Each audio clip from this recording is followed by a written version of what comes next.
Terhubung dengan Dokter Eka. Halo Dokter. Halo, selamat pagi semuanya. Ya, Salam halo. sehat ya. Selamat selamat pagi Dokter. Salam kenal juga untuk semua. Iya baik Dokter. Selamat pagi, salam kenal. Bagaimana kabarnya hari ini Dok? Luar biasa. Luar biasa. Oke baik Dokter. Terima kasih Dokter sudah bersedia meluangkan waktu untuk berbagi ilmu pada hari ini ya Dok. Iya Ya, baik. senang Tidak juga perlu bisa berbagi berlama-lama ilmu juga. lagi. Iya, baik Dokter. Tidak perlu berlama-lama lagi. Langsung saja Dokter kepada Dokter Eka. Waktu dan tempat dipersilakan. Baik, terima kasih. Sebelumnya saya mau coba untuk share screen dulu ya. Apakah nanti? Silahkan Dokter.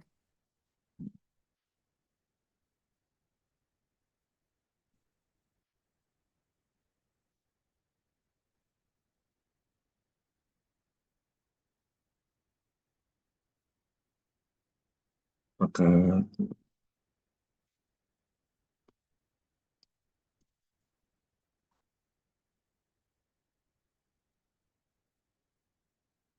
Oke, apakah sudah terlihat di layar? Sudah, dokter. Baik. Ya, izinkan saya mulai ya. Baik, selamat pagi Bapak Ibu teman-teman sejauh sekalian.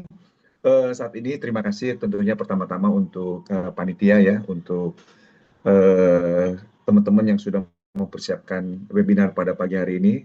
Merupakan suatu kehormatan bagi saya untuk bisa men-sharekan ya POV lah ya, sebenarnya dikatakan POV dari sudut pandang emergency critical care. Mungkin nanti teman-teman, saya akan lebih banyak membuat topik ini menjadi agak sedikit lebih, bukan sedikit lebih lebar, tetapi kemudian penata laksanaan di resusitasi memang tidak semata-mata penata laksanaan anestesi, tetapi memang betul-betul berbicara suatu tata laksana resusitasi yang secara menyeluruh ya. Nah, itu dalam point of view itu yang kemudian akan saya bagikan kepada teman-teman ya. Sehingga mohon izin panitia, teman-teman yang terlibat di dalam perencanaan kegiatan, saya agak sedikit mengubah ya judul yang telah diberikan menjadi The Heart of Golden Hour, dari peran vital perawat dalam asuhan resusitasi gawat darurat. Sehingga dalam memahami topik yang akan saya bahas nanti, peran dari perawat itu tidak semata-mata dibatasi oleh perawat anestesi, tapi perawat IGD, tetapi kemudian secara lebih luas bagi teman-teman perawat yang nantinya akan bekerja di ruang resusitasi atau di ruang gawat darurat apabila di tempat teman-teman sekalian belum memiliki dedicated atau ruang resusitasi yang secara terpisah gitu ya. Baik, ini yang mungkin tadi sudah disampaikan terkait dengan kurikulum vitae saya. Mungkin sekedar disclaimer bahwa memang pada saat ini saya bekerja sebagai intensivis ya, intensivis di ICU tentunya, tetapi kemudian juga memang saya banyak terlibat di dalam ruang resusitasi. Jadi memang ruang di tempat kami memang suatu dedicated ruang resusitasi, sehingga memang saya banyak involved di tempat itu. Mungkin atas dasar latar belakang itu, kemudian panitia meminta saya untuk men-sharingkan pengalaman terkait hal-hal yang kami alami di ruang resusitasi. Nah, teman-teman mungkin sebagai pengantar ya, tadi sudah disampaikan oleh moderator, pembawa acara bahwa salah satu ciri khas yang kita alami atau kita dapatkan di ruang resusitasi, kita berbicara tentang respon time. Mungkin ini bukan hanya berbicara tentang di ruang resusitasi saja, teman-teman ya.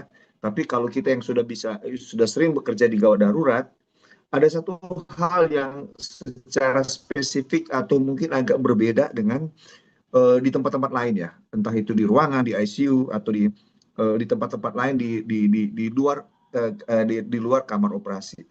Mohon maaf, di luar IGD. Apa itu adalah eh, kita sering sekali berbicara tentang respon time. Contoh, misalnya kita berbicara tentang respon time, emergency respon time 1, emergency respon time 2, atau waktu tunggu di kamar di gawat darurat. Sekilas angka-angka itu atau respon time yang diminta di dalam indikator lah, kita disebut indikator itu, rata-rata itu berbicara bagaimana kita harus memberikan penanganan secepat mungkin dan melakukan disposisi secepat mungkin. Itu prinsip dasar kita saat kita bekerja di gawat darurat. Nah, demikian juga hal yang sama itu terjadi atau um, rule yang sama itu juga kita dapatkan di ruang resusitasi. Apalagi memang di ruang resusitasi itu tadi sudah disampaikan bahwa keterlambatan bersifat hitungan detik sehingga akan berdampak pada kerusakan organ permanen atau kematian ya. Dalam hal ini bisa jadi permanen akibat gangguan atau lack of oxygenation atau lack of circulation. Memang dua hal ini yang kemudian menjadi salah satu hallmark ya atau hal-hal yang betul-betul harus eh, em, kita pantengin ya atau kita pastikan itu tidak terjadi di ruang registrasi kita ya. Nah, teman-teman mungkin teman-teman sudah tahu bahwa di ruang registrasi di gawat darurat adalah zona dengan tingkat stres dan ketidakpastian yang paling tinggi, high uncertainty. High acuity with the high uncertainty. Artinya betul-betul banyak kasus-kasus yang bersifat akut, tetapi kemudian kita banyak mendapatkan ketidakpastian. Misalnya, kadang-kadang kita nggak tahu, pasien tiba-tiba masuk di ruang resus tanpa ada pemberitahuan.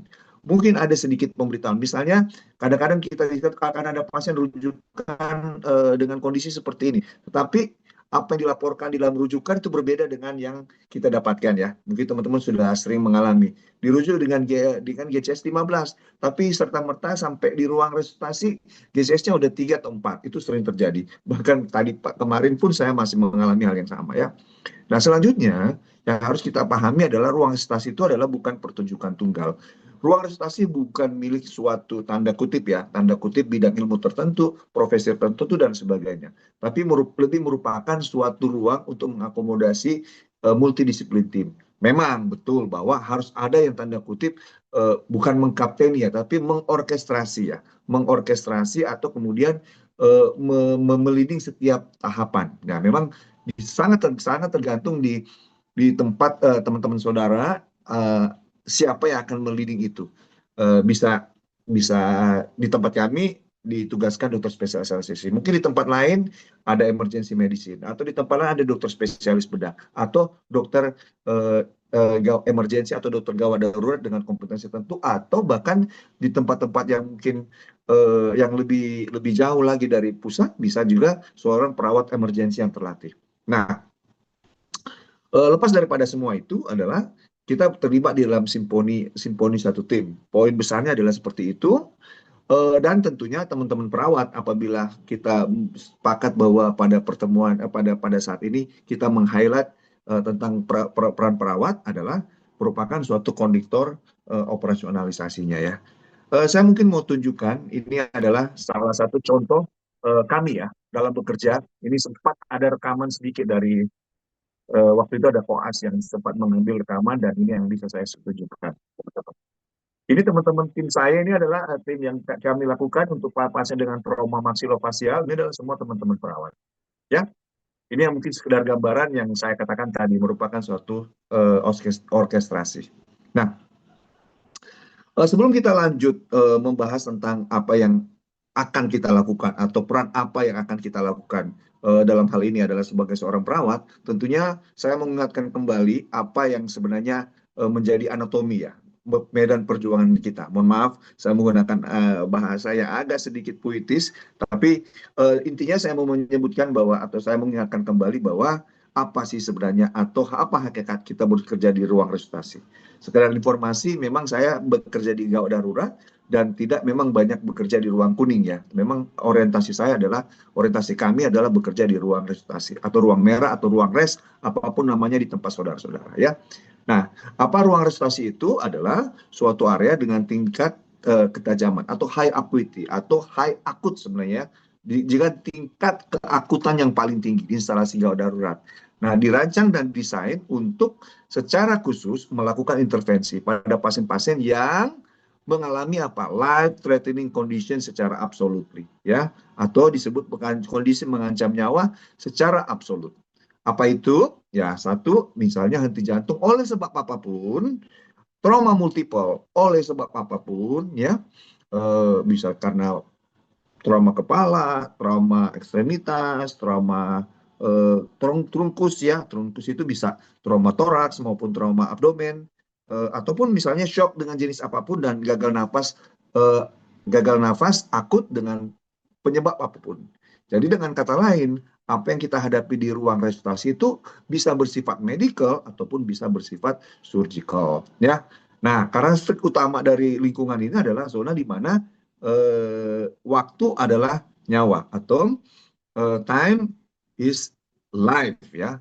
Nah, sehingga setiap instrumen bahkan dari hal-hal yang terkecil sifatnya misalnya di mana letak epinefrin, di mana stop kontak itu menjadi suatu parameter-parameter yang tidak jarang menjadi parameter penentu. Misalnya ya kita kita kesulitan melakukan mencolok ya maksudnya atau menemukan sumber listrik terkadang menjadi problem nih, ya, karena alat-alat yang digunakan hampir sama atau kurang lebih sama dengan misalnya di ICU dengan begitu banyak alat-alat yang kita bisa gunakan, tapi kemudian ruangan itu terkadang tidak didesain untuk mengakomodasi alat-alat yang begitu banyak.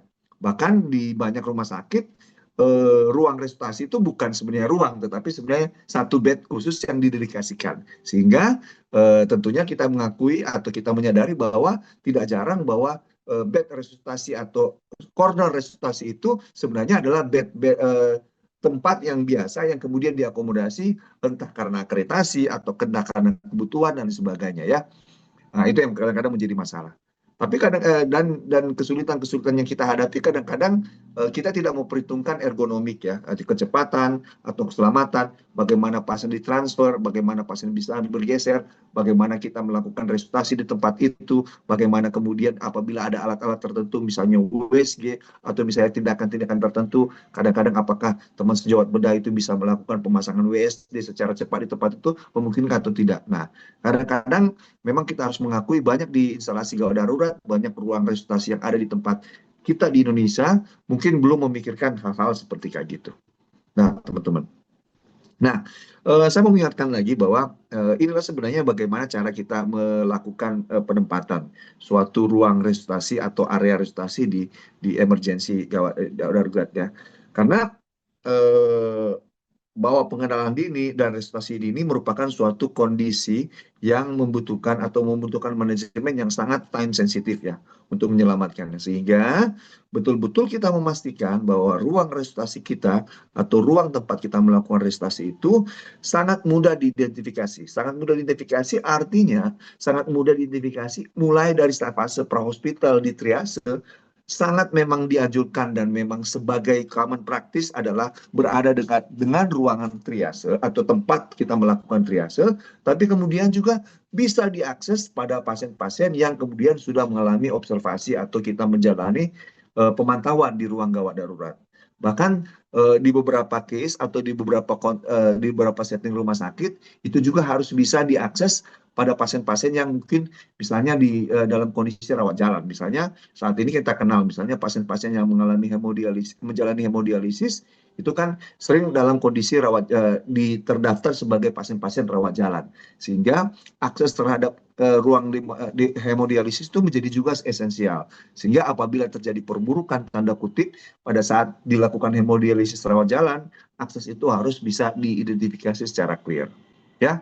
Nah, tentunya dengan melihat suatu kondisi yang saya sudah sebutkan tadi, idealnya adalah suatu area yang dedicated atau ditempatkan secara khusus itu yang disertai tentunya ada stafnya, ada equipment yang sepadan, itu harus bisa disediakan oleh setiap rumah sakit. Dan teman-teman sudah tahu pasti di saat kita menjalani akreditasi di rumah sakit, salah satu area pada waktu di gawat darurat adalah melihat area di mana ruang resusitasi, di mana ada standarnya. Bahkan kita tahu di standar nasional, salah satu indikator mutu di gawat darurat itu adalah ketersediaan obat-obat emergensi di area resusitasi itu terjadi atau harus bisa diakses 24 jam, ya. Ya, entah bagaimana desain dari teman-teman bahwa itu harus ada dalam 24 jam dan tidak boleh tanda kutip harus meresepkan atau apa, harus resep dulu dan sebagainya. Itu menjadi suatu kewajiban atau suatu gold standar di ruang resusitasi. Nah, teman-teman, ini adalah gambar suatu ruang resusitasi yang ideal dan saya belum banyak melihat ruang resusitasi seperti ini di Indonesia. Memang pada waktu saya belajar di tempat, ya, ini di tempat di luar, ya, di beberapa apa namanya ya semacam mini fellowship yang saya ikutin, memang ruang restasi ini ruang restasi itu selengkap inilah, di mana bahkan kita bisa memungkinkan untuk melakukan tanda kutip pembedahan-pembedahan yang secara minor, bukan minor, tapi sifatnya restitutif ya. Misalnya pemasangan WSD, bahkan di beberapa tempat itu bisa bisa apa namanya bisa dilakukan tanda kutip operasi emergensi yang bersifatnya restitutif ya. Misalnya eh, packing dan lain sebagainya itu bisa dimungkinkan. Ya, memang kita tidak berada dalam situasi atau fasilitas dan sarana seperti ini ya. Tapi at least ada yang mungkin kita bisa kerjakan. Seperti di tempat saya, ya dengan fasilitas seperti itu, ya mendekati lah. Bukan mendekati, tetapi kemudian kita bisa berusaha untuk memberikan aspek-aspek layanan restitusi yang bisa bisa mendekati dengan standar yang kita harapkan. Nah, ini yang memang jadi pekerjaan kami ya hampir setiap harinya ya, teman-teman. Nah, selanjutnya adalah bagaimana? Bagaimana kemudian upaya-upaya yang harus kita lakukan untuk betul-betul memastikan resusitasi area di tempat kita itu digunakan sebagaimana harusnya kita gunakan ya. Jadi apa sih proses bisnis yang akan kita lakukan di ruang resusitasi itu? Tentunya teman-teman yang sudah bekerja di ruang gawat darurat atau di IGD, di instalasi gawat darurat tahu bahwa semua pasien yang masuk di unit emergensi itu harus dilakukan triase. Kenapa ini menjadi suatu hal yang penting? Karena justru dari hasil triase ini kita akan mendapatkan pasien-pasien mana yang benar-benar mendapatkan atau memiliki klasifikasi sebagai yang kita sebut kategori merah. Terserah teman-teman di tempat saudara, teman-teman saudara-saudara, teman-teman ini bisa menggunakan ESI, bisa menggunakan ATS, MTS sebagai triasenya, tapi at the end of the day, idealnya ruang resusitasi itu hanya betul-betul melayani pasien yang bersifat merah. Ya, memang di tempat kami juga kadang-kadang sukar menghindari kalau kita bermain di triase 5 warna ya. Ada triase orange, jadi artinya setelah kita melakukan resusitasi, stabilisasi, idealnya ada lokasi atau kita bisa segera melakukan pemindahan pasien itu entah di ruangan ICU atau ruangan pemantauan intensif yang lain. Misalnya kalau di beberapa tempat, kalau di Surabaya ada namanya ROI ya, ruang observasi intensif di gawat darurat atau ruang-ruangan yang lain.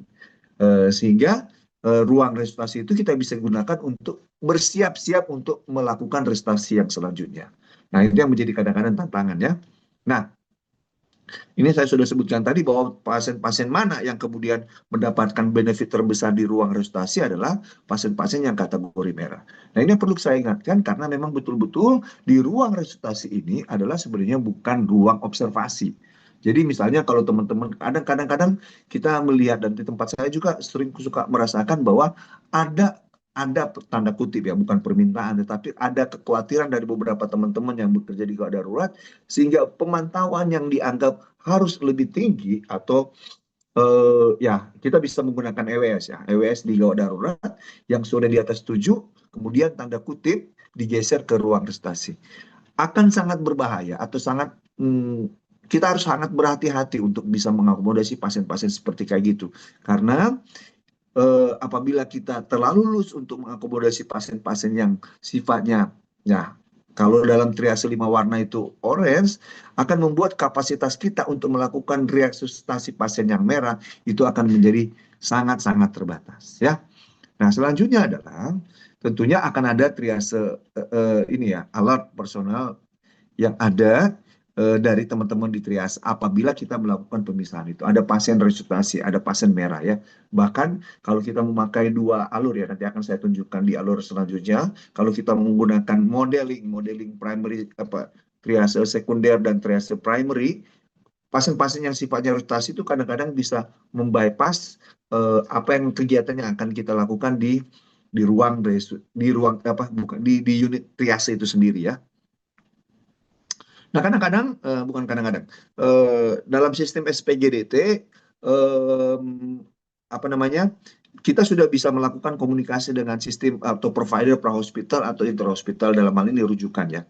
Mungkin pelayanan prahospital di tempat kita masih belum terlalu berjalan baik, tapi kalau kita melihat merefleksikan entah itu dari film atau misalnya dari dokumenter dan sebagainya di luar negeri sistem prahospital sudah berjalan dengan baik sehingga komunikasi antara teman-teman yang bekerja di prahospital, di ambulance center atau di apa namanya di layanan komunitas itu bisa sudah terkontak langsung bahkan kita yang bekerja di ruang resusitasi sehingga kita sudah bisa memprediksikan apa yang harus kita siapkan secara lebih pada pasien-pasien yang akan masuk. Kalau misalnya kita udah kebayang trauma ya sudah berarti tim trauma kita harus turun. Kode trauma itu mesti jalan ya.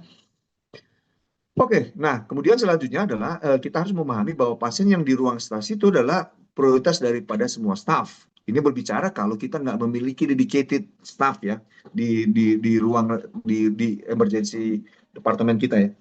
Tapi kita harus memahami bahwa ini adalah top prioritas kita bersama sehingga tidak jarang kita bisa meninggalkan tanda kutip loh ya, meninggalkan pasien-pasien yang sifatnya ambulatori atau yang kuning lain dan kita kemudian memberikan energi kita sepenuhnya untuk pasien-pasien di ruang resusitasi dengan catatan bahwa apabila setting gawat darurat kita tidak memberikan dedicated staff untuk ruang resusitasi ya atau resusitasi corner ya.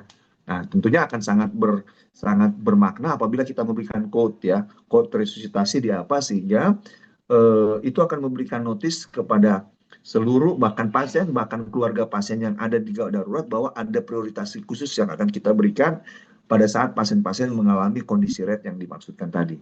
Dan ingat ini bukan suatu code blue ya. Kadang-kadang kita masih merancukan antara code blue yang ada di dalam akreditasi dengan resusitasi yang henti jantung apa yang ada di gawat darurat. Kita harus sedikit mungkin membedakan, walaupun tidak bisa dihindari, ada beberapa tempat rumah sakit itu masih menggabungkan karena keterbatasan fasilitas dan sarana. Oke, that's fine-fine aja, sangat bergantung hospital by law di tempat Anda masing-masing. Ya. Nah, ini yang saya sebutkan tadi. Jadi, emergency idealnya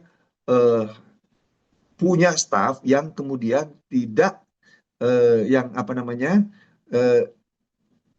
yang bisa kemudian memastikan bahwa ruang resusitasi ini bisa terlayani dengan baik tanpa harus mengganggu yang lain ya, yang lain. Nah, apa yang kita lakukan di ruang resusitasi itu adalah tentunya anesthesia assessment dan resuscitation ya. Jadi artinya saat kita memastikan apa yang kita kerjakan, target apa yang ada harus kita kerjakan di ruang resusitasi. Ada targetnya bersifat target resusitasi, bukan target final diagnostik. Jadi kita harus punya target untuk memutuskan pasien ini mau diapain, mau dikemanain, ya. Oke, nah selanjutnya adalah bagaimana, walaupun jadi setelah selesai resusitasi, care plan juga tetap harus berjalan. Apa artinya? Ini pasien mau dikemanain ya. Jadi diagnostik, manajemen, disposisi itu sudah harus sudah harus jadi sebelum misalnya ya ini disebut tim meninggalkan ruang resusitasi ya. Tetapi kemudian kita sudah bisa mengatakan tanda kutip disposisi. Ya lepas daripada di tempat kita kadang-kadang ICU-nya nggak ada, ruang OK-nya masih ngantri dan lain sebagainya, tapi kita sudah selesai dengan disposition plan atau yang secara lebih besar disebut dengan care plan itu ya. Nah, ini salah satu alur, ini adalah alur di tempat kami ya. Mungkin saya bisa sharingkan sedikit. Nah, ini ada alur pelayanan sebenarnya untuk gawat darurat. Ini yang saya bilang tadi ya, di mana terletak ruang resusitasi adalah berada di tengah ya. Jadi dari pasien masuk, mulai dari triase, ini kami memakai model triase primer sekunder karena di triase primer itu sebenarnya lebih mengacu pada bagaimana kita memilah pasien-pasien yang sifatnya infeksius. Jadi kalau pasien-pasien yang sifatnya infeksius itu akan direct menuju ke ruangan infeksius ya. Tapi kemudian kalau yang tidak infeksius, kemudian ada kegiatan yang kita sebut dengan triase sekunder. Tapi yang saya mau katakan di sini adalah sejak dari triase primer atau kita melihat pasien turun dari ambulans atau turun dari mobil transport yang ada yang mungkin dibawa oleh keluarga, kita sudah bisa mendorong pasien ke ruang resusitasi. Nah, di sini kemudian pada akhirnya di ujungnya kemudian kita akan lihat pasiennya akan lari atau bukan lari, akan kita disposisikan kemana? Entah itu ke kamar operasi, entah itu ICU ke HCU, atau sudah stabil dan kemudian kita lakukan disposisi ke ruang rawat biasa, ataukah kalau kita punya ruangan yang sifatnya paliatif ya, itu kita kadang-kadang disebut dengan crying room ya, silakan kita disposikan ke situ kalau kita punya, atau bahkan apabila restorasi kita gagal dan pasien meninggal dunia, tentunya ini berbicara kita akan disposisi pasiennya ke kamar mayat ya. Jadi ini adalah lingkup alur dari ruang restorasi yang ideal yang mungkin kita bisa kerjakan teman-teman ya. Nah, bagaimana tentang staff? Tentang staff adalah tentunya staff yang bekerja di ruang restorasi itu adalah sifatnya yang sudah terlatih. Jadi artinya memang kalau dari aspek keperawatan ya tentunya akan sangat mohon maaf absurd kalau kita memberikan misalnya perawat PK1 yang baru graduate, baru lulus dan langsung ditempatkan di ruang restorasi. Tentunya ini akan sangat bukan berbahaya tapi kemudian menyebabkan sangat delay dan keterlambatan dari suatu pelayanan ya. Jadi ya ini apabila kita tidak memiliki staff yang dedicated, tentunya kita harus memastikan bahwa di setiap shift, jadi semua petugas yang bekerja di ruang restorasi itu harus bisa diidentifikasi. Misalnya kalau kita nggak memiliki dedicated staff untuk ruang restorasi, oke, kalau terjadi restorasi, kalau ada restorasi, perawat ini loh ya, ini kedua ini, atau kita memastikan, misalnya kalau kita masih memiliki model, misalnya memanggil staff, contoh ya, di beberapa tempat atau di rumah sakit, itu tim misalnya untuk RW dan sebagainya memanggil teman-teman penata atau perawat anestesi yang di kamar operasi. Nah itu harus diidentifikasi siapa yang akan kita hubungin ya. Tinggal tergantung hospital baloi yang ada di tempat teman-teman saudara, teman-teman sekalian ya. Nah, apabila kita udah tahu, tentunya ruang lingkupnya itu jangan kemudian jauh. Jadi misalnya gini, kalau kita bekerja seperti kita udah identifikasi, ya tentunya jangan minta perawat yang siap untuk restorasi itu dorong pasien misalnya, atau rujuk pasien gitu ya. Tentunya itu akan sangat berbahaya karena apabila terjadi code resuscitation atau ada trauma code, kita akan sulit, kita harus mencari orang lain untuk mengganti dan itu tentunya sangat-sangat mengganggu ya dalam pelayanan resusitasi kita.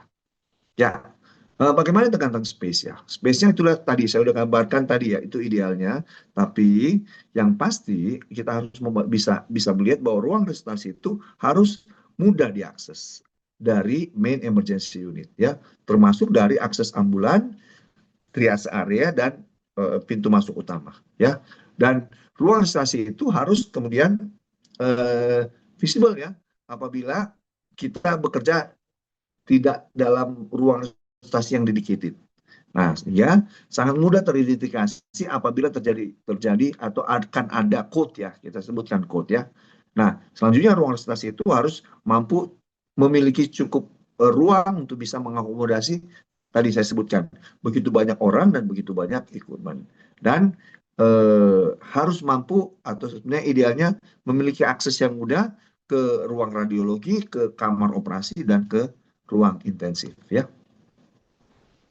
Nah, ini bagaimana tentang dengan equipment atau supply. Jadi ya itu ya. Jadi tentunya hal-hal yang sifatnya dasar itu harus ada ya, misalnya electricity, light dan sebagainya. Bahkan memang di ruang resusitasi yang sifatnya ergonomic resuscitation, bahkan apa namanya obat-obatan, alat-alat yang sedianya atau seringkali secara tradisional kita minta di depo atau di farmasi itu sudah tersedia ya. Nah, yang not to mention adalah obat-obat yang terkait dengan resusitasi. Jadi troli emergency, memang kemudian defibrilator dan sebagainya, memang idealnya ditempatkan di tempat itu. Apabila kita nggak memiliki ruang resusitasi yang dedicated di gawat darurat, ya idealnya DFIB di IGD, troli emergency itu berada di area tersebut ya, di dedicated resuscitation corner ya, mungkin seperti itu yang kita bisa sampaikan. Ya, nah bagaimana dengan algoritmanya? Kegiatan utama di ruang resusitasi ya resusitasi. Nah ini saya kutip dari WHO ya. WHO kemudian mempropos dua algoritma besar ya, algoritma terkait dengan resusitasi. Apa itu? Ya medical resusitasi algoritma dan trauma algoritma, resuscitation algoritma ya. Nah ini kemudian akan menjadi hallmark atau main business lah yang kita katakan main business kita di ruang resusitasi. Mungkin saya akan share secara singkat terkait dengan dua algoritma ini karena dari dua algoritma inilah kemudian kita bisa melakukan identifikasi bagaimana peran dari teman-teman perawat yang bekerja di ruang resusitasi. Nah, kita mulai dari algoritma medical ya. Nah, di sini WHO mempropos kegiatan yang sebelum kita lakukan itu adalah melakukan recognize dan resuscitate. Jadi kegiatan utamanya adalah recognize. Jadi recognize tadi saya sudah katakan adalah melalui triase. Nah, memang di sini WHO mengembangkan model triase atau tools triase namanya Interagency Integrated Triage Tool. Ini memang tidak banyak ya, saya juga belum banyak melihat banyak IGD itu melakukan adaptasi daripada ITTT ini ya. Memang kalau kita baca lebih lanjut, tool triase ini memang didesain untuk low resources ya. Nah, ya saya harus mengakui bahwa mungkin teman-teman agak lebih populer dengan MTS, dengan ITS, dengan ASI ya. Silakan gunakan itu. Tapi poinnya proses bisnis kita adalah betul-betul memastikan pasien yang akan masuk ke ruang resusitasi betul-betul memiliki kategori merah, bukan pro observasi dan lain sebagainya. Atau bukan oke karena sebelumnya rujukan di ICU, makanya pasien itu harus masuk ke ruang resusitasi, bukan seperti itu. Jadi di triase kembali dan memenuhi syarat atau memenuhi standar bahwa dia harus merah resuscitate. Nah, apabila itu sudah, lakukan atau gunakan algoritma resusitasi. Apa itu? ABCD approach. Itulah kenapa kita belajar di ATLS, di ACLS, di APLS, di ANLS, di GELS, semua memakai pendekatan yang kita sebut dengan ABCD approach. Airway, breathing, circulation, disability, dan environment atau exposure. Semua gitu ya. Entah kalau di tiap-tiap misalnya trauma dengan airway cervical control, misalnya dengan defibrillator pada ACLS, tapi semua memakai pendekatan A, B, C, D, E ya. Apa itu? Coba kita lihat lagi. Nah, apa yang harus kita lihat pada waktu RW ya. Jadi di situ kita disarankan atau dalam algoritma itu kita diminta, sebenarnya lebih tepatnya kita diminta untuk melihat dan bertindak.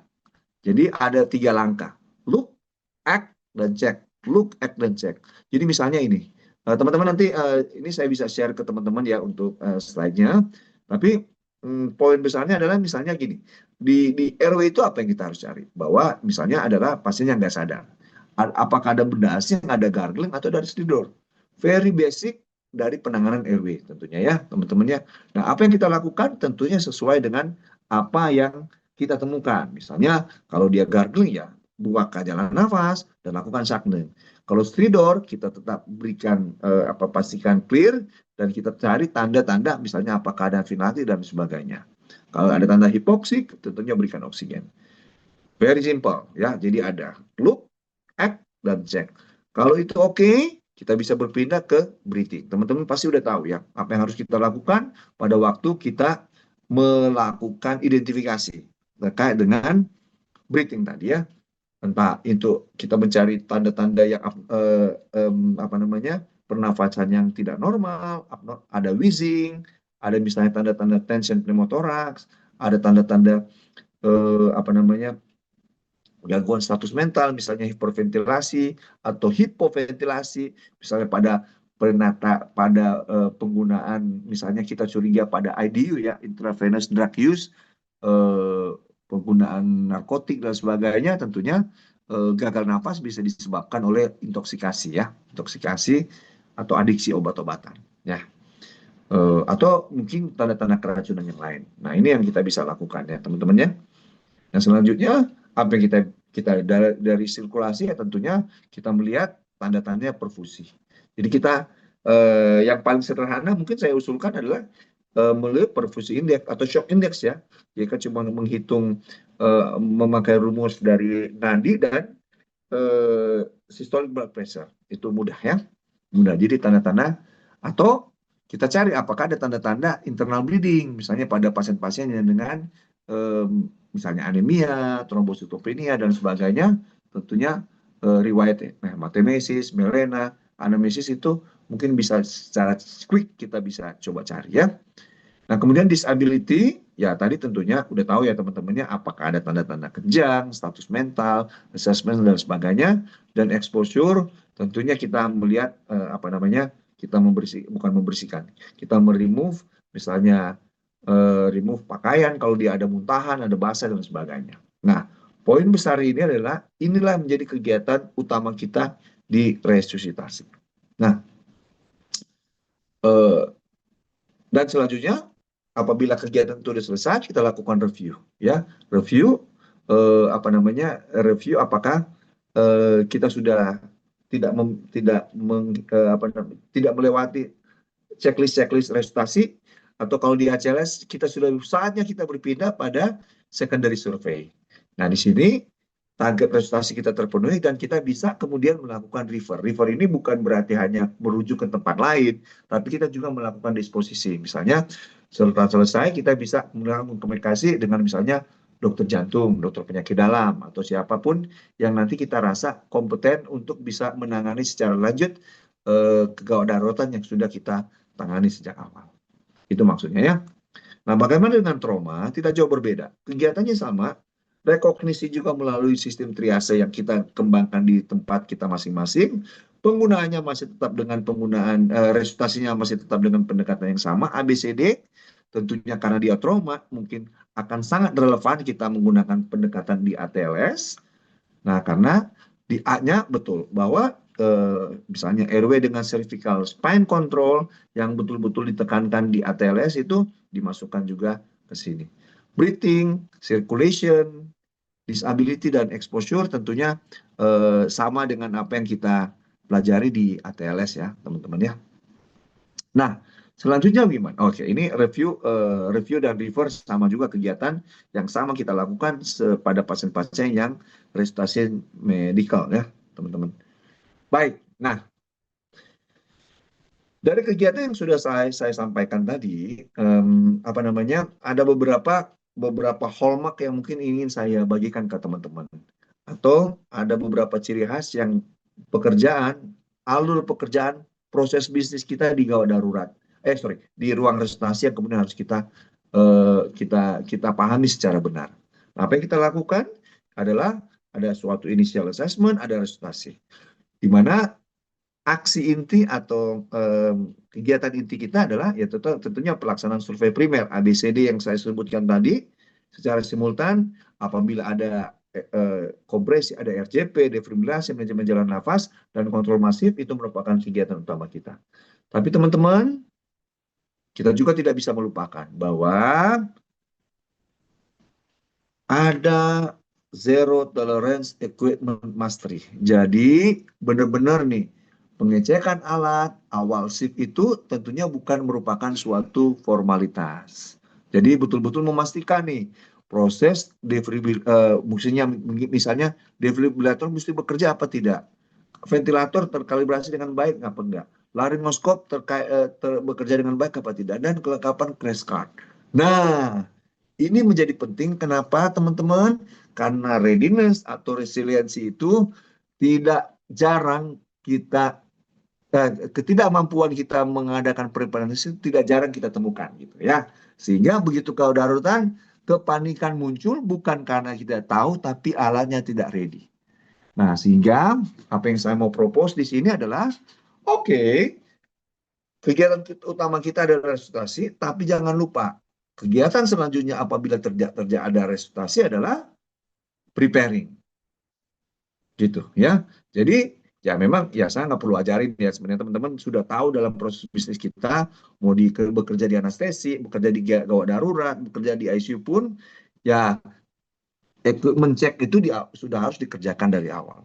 Dan saya mengingatkan ini adalah salah satu core bisnis yang harus kita kerjakan di ruang resusitasi. Nah, selanjutnya gimana? Selanjutnya adalah bagaimana kita melakukan bisnis terkait dengan yang saya sebut dengan continuous hemodynamic monitoring. Ya, kita harus mampu. Jangan sangat lucu apabila ruang resusitasi kita, pasien yang dirawat situ, kita nggak memiliki kemampuan untuk monitoring at least bedside monitor, bukan 12 lead ya, bisa 3 lead, bisa 5 lead, bahkan 12 lead ya 12 lead dalam pengertian ya tentunya EKG manual ya, atau pemeriksaan tanda pemantauan yang secara terus menerus. CVC monitoring bila diperlukan, bahkan misalnya arteri lain gitu ya. Jadi kita harus mengevaluasi rumah sakit tempat registrasi kita. Apakah kita memiliki kemampuan sampai situ apa tidak? Ya, tentunya akan bertahap. Nah, selanjutnya adalah ya kemampuan untuk bisa melakukan rapid farmakoterapi. Dalam hal ini ya udah harus bisa ngitung. Jangan baru mau diajarin lagi dosis kasih epinefrin. Sorry. Misalnya dosis NE seperti apa, dosis vasopresin, dosis dobutamin dan sebagainya. Ya tentunya akan sangat absurd apabila setiap personel, saya nggak sebut cuma perawat, tapi setiap personel itu em, nggak tahu terkait dengan dosis-dosis yang secara rapid. Nah, kalau memang tidak apa namanya sangat dimungkinkan kita untuk membuat charts atau membuat kertas kerja ya yang ditempelkan atau ada dekat situ sehingga bisa cepat secara mudah bisa diakses dan kemudian memudahkan untuk perhitungan. Nah, selanjutnya adalah kemampuan untuk bisa melakukan transportasi. Jadi stabil menilai bahwa apakah ini pasien transportable apa tidak untuk ditransfer baik untuk tindakan stabilisasi maupun bukan tindakan, penanganan definitif. Artinya misalnya pasien definitif dalam pengertian bukan sembuh ya, tapi misalnya masuk ke ICU ya atau kemudian bisa disposisi ke ruangan perawatan biasa atau menunggu kamar operasi dan sebagainya. Jadi ini adalah apa namanya main bisnis yang kita lakukan.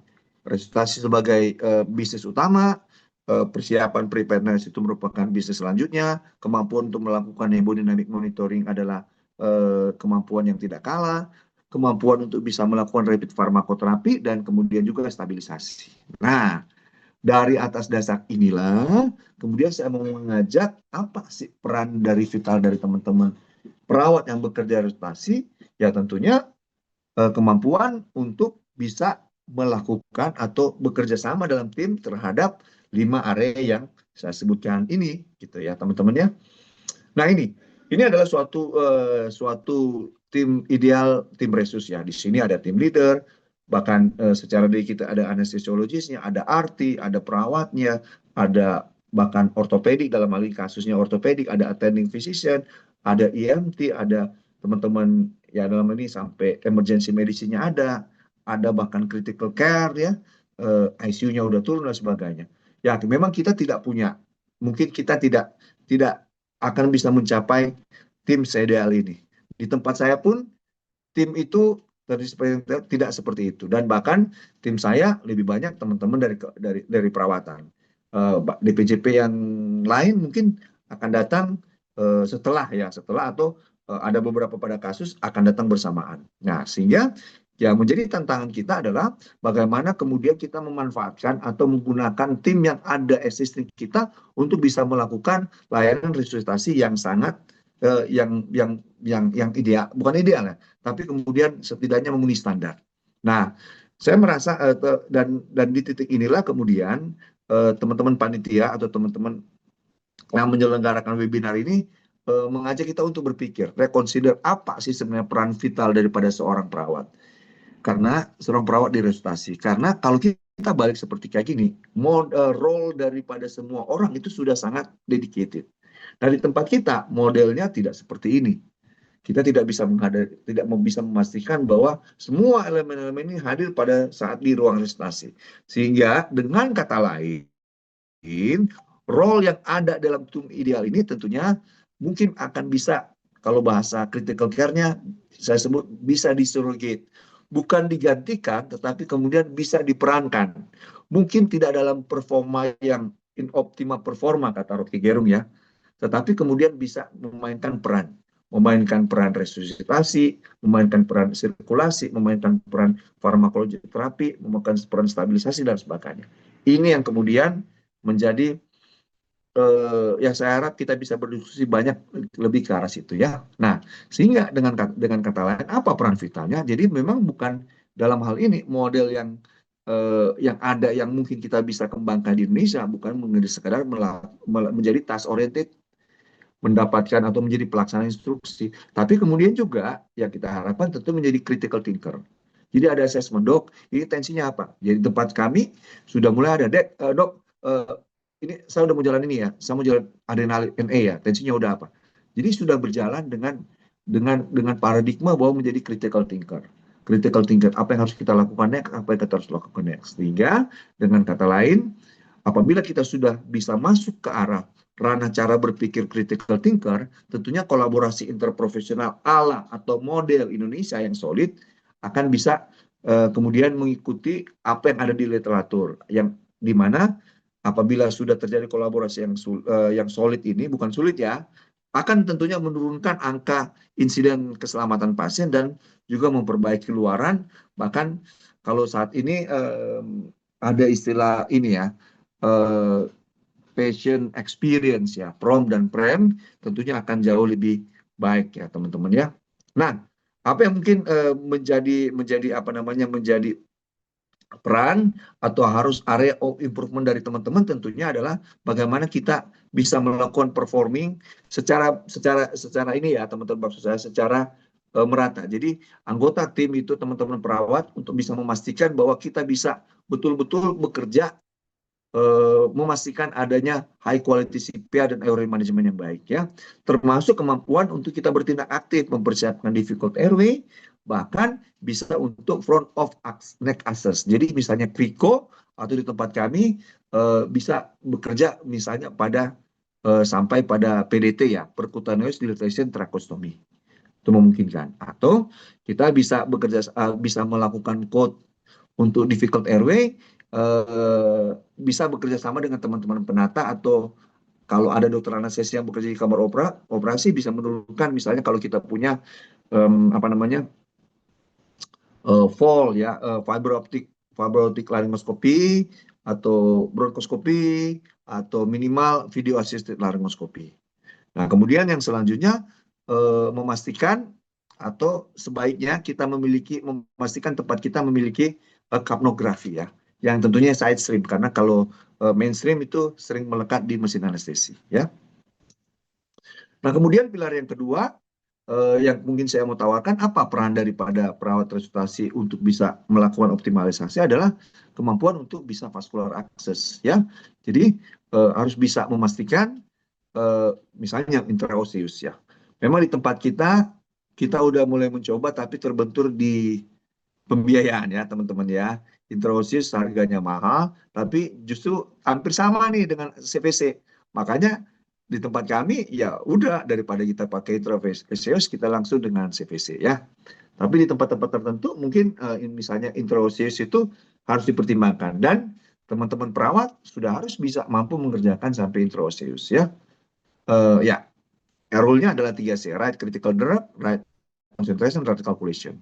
Nah, kemudian juga bagaimana kemampuan teman-teman melakukan manajemen pasca obat. Jadi misalnya melakukan flushing, melakukan calculation daripada obat-obat yang kita berikan dan sebagainya. Itu tentunya yang saya usulkan menjadi peran vital dari teman-teman perawatan pada teman-teman perawat di saat kita melakukan resusitasi. Nah, selanjutnya kemampuan yang saya sebutkan dengan kemampuan situational awareness dan crisis resources management. Nah, ini yang menjadi aspek yang sekarang sudah banyak diungkapkan, sudah banyak didengung-dengungkan terkait dengan yang disebut dengan situational awareness. Ini memang meniru model di penerbangan. Jadi apa yang dilakukan adalah memastikan bahwa komunikasi bersifat closed loop. Kalau teman-teman bekerja di kamar operasi, terutama di kamar bedah jantung ya, closed loop itu sudah sangat sering kita lakukan. Misalnya amiodaron, oke amiodaron masuk gitu ya. Nah, kemudian selanjutnya ada kemampuan untuk dynamic leader dan follow share-nya. Jadi artinya misalnya kita udah membagi nih, oke, di pembagian di dalam pada waktu kita melakukan resusitasi ada code nurse-nya atau timekeepers. Oke, amiodaron masuk. Oke, RJP udah berapa menit. Oke, ini intubasi jam begini. Oke, jam dan sebagainya. Nah, kemampuan untuk melakukan cognitive ini menjadi challenge bagi kita. Inilah salah satu peran perawat resusitasi untuk bisa terlibat secara aktif engagement-nya. Nah, kemudian apa yang lagi yang diperlukan adalah early recognition. Jadi, saya sebutnya kalau saya suka ngajar kepada residen-residen adalah yang disebut dengan nurse concern. Jadi kepekaan perawat untuk bisa mengenali tanda-tanda perbaikan atau ancaman re-arrest itu menjadi sangat penting. Dok, ini udah mulai berani, ayo siap-siap gitu ya. Itu contoh ya. Jadi harus mampu bisa talkative untuk warning seluruh anggota tim ya termasuk dokter yang jaga pada waktu itu. Nah ini menjadi kemampuan penting atau yang saya sebut di pilar ketiga terkait dengan situation awareness dan crisis resources management. Nah, selanjutnya tentunya ada tantangan-tantangan ya teman-teman ya. Kita udah yang bekerja di Garuda udah tahu, di kamar operasi udah tahu. Tentunya ada workload yang sangat besar di ruang resusitasi. Ada surge capacity apabila pasiennya datang, tapi kemudian kadang-kadang pasien yang sudah kita bisa stabilisasi belum bisa pindah. Beban kita akan sangat tinggi. Sehingga tentunya salah satu alternatif yang kita tawarkan adalah kita melakukan debriefing ya. Oke, gimana nih dok? Lain kali kalau misalnya seperti kayak gini pasien-pasiennya langsung aja deh, jangan kita panggil ini gitu ya. Jadi tujuannya adalah melakukan evaluasi sistem kerja dan seperti secara umum pada waktu kita melakukan non blaming culture pada patient safety bukan yang individu ya. Nah kemudian selanjutnya adalah membangun psychological safety ya agar perawat junior tidak ragu bersuara atau siapapun itu ya. Kasus dokter Ica di ETT mengingatkan kita bahwa ada code grey ya, di mana kita harus memastikan juga psychological safety bukan untuk perawat saja, untuk anggota tim, tapi ancaman dari luar. Itu yang menjadi sangat penting. Saya rasa itu yang bisa saya sampaikan teman-teman. Oke, ini ada terakhir kesimpulan adalah begini. Jadi ini adalah kesimpulan saya dan call of action. Jadi kesempurnaan atau ya bisa dikatakan berfungsi atau tidak berfungsinya ruangan resusitasi di tempat kita tidak akan ada artinya apabila teman-teman kompetensi teman-teman perawat di ruang resusitasi itu tidak ada. Tingkatkan tentunya kemampuan untuk ACLS, BTCLS, pelatihan kritis, bukan untuk sertifikasi, tetapi juga untuk tanggung jawab profesi. Dan di tangan teman-teman saudaralah atau teman kita adalah perpanjangan hidup dari pasien di titik kritis dalam kehidupan mereka. Saya rasa itu yang bisa saya sampaikan dan saya kembalikan ke moderator. Oke. Baik, dokter.